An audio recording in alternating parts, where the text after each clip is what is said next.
کہ چاہے سارے عرب ملک اسرائیل کو تسلیم کر لیں، پاکستان کبھی نہ کرے، اس لیے کہ پاکستان اسرائیل کے طور پر وجود میں آیا ہے۔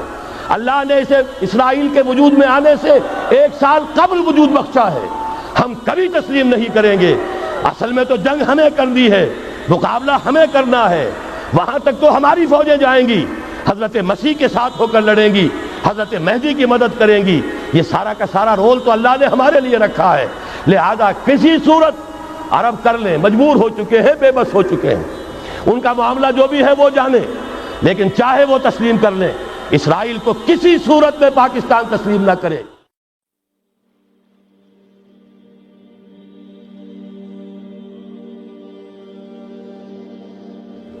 اسی طریقے سے فورن پالیسی کے ضمن میں 3 باتیں، بلکہ فورن کیا، وہ تو ہماری اندرونی بھی ہے۔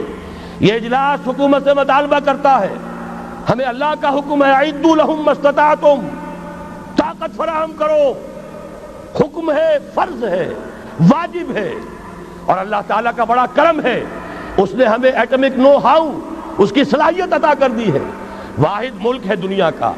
اور یہ بھی ثابت کرتا ہے یہ واقعہ بھی، اللہ تعالیٰ کی مشیت میں کوئی بڑا رول ہے اس ملک کے لیے۔ اپنی خودی پہچان، اے مسلم پاکستان، اپنے مقام و مرتبے کو پہچانو۔ 400 سال سے مجددین امت کی بارش فوار تم پر پڑتی رہی ہے، تم نے اس کا حق ادا کیا، اس کے بارے میں غور و فکر کرنا چاہیے۔ بہرحال یہ اللہ نے ہمیں توفیق دی ہے، اس کو بھرپور طریقے پر اسے آگے بڑھایا جائے، کسی بھی درجے میں رول بیک نہ کیا جائے۔ ایک اور مطالبہ، کشمیر کے معاملے میں ہرگز یو این او یا یو این او کے کوئی سیکریٹری جنرل یا یو این او کی کوئی بھی ثالثی قطعاً قبول نہ کی جائے۔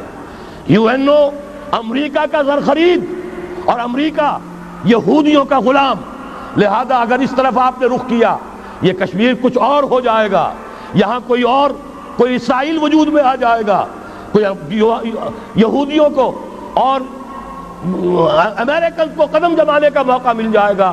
آپ کو معلوم ہے آج نجد کی سرزمین میں امریکہ کی فوجیں آ کے ڈیرا ڈال کے بیٹھ گئی ہیں، جہاں سے نکالا گیا تھا اخرجوا اليہود والنصارى من جزیرۃ العرب، نکال باہر کرو ان کو۔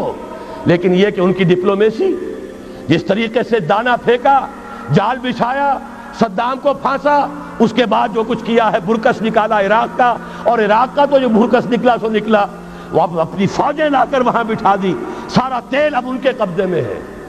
یہی معاملہ ہوگا یہاں، ہندوستان اور پاکستان دونوں دیکھتے رہ جائیں گے بلیوں کی طرح، اور وہ بندر چچا سام بندر جو ہے ساری روٹی خود کھائے گا، کسی کے ہاتھ کچھ نہیں آئے گا۔ راستہ دوسرا ہے، بھارت کے ساتھ براہ راست گفتگو کرو، انہیں بھی ہوش آ جائے، کچھ آ چکا ہے، نظر آ چکا ہے، کشمیر کے حریت پسندوں نے ان کے ہوش ٹھکانے کر دیے ہیں۔ لیکن یہ کہ بہرحال باہمی گفتگو، اور اگر کوئی ثالثی کسی درجے میں، کوئی گڈ آفیسز، کوئی بھی ہمیں ذریعے درکار ہیں، تو جو پڑوسی ممالک ہیں ایران اور چین، ان کی مدد حاصل کر کے کوئی مفاہمت جو ہے لوکل طے کی جائے۔ یونائٹڈ نیشنز جو امریکہ کا زرخرید ہے، اس کا خانہ زاد ہے، اور امریکہ کہ جو یہودیوں کا اسیر ہے، اس کے ذریعے سے کوئی خیر نہیں آ سکتا۔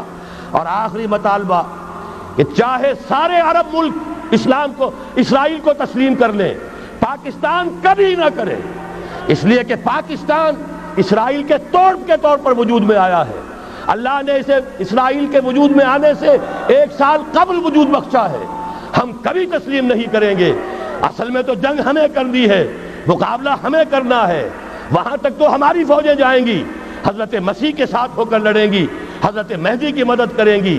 یہ سارا کا سارا رول تو اللہ نے ہمارے لیے رکھا ہے، لہذا کسی صورت عرب کر لیں، مجبور ہو چکے ہیں، بے بس ہو چکے ہیں، ان کا معاملہ جو بھی ہے وہ جانے، لیکن چاہے وہ تسلیم کر لیں، اسرائیل کو کسی صورت میں پاکستان تسلیم نہ کرے۔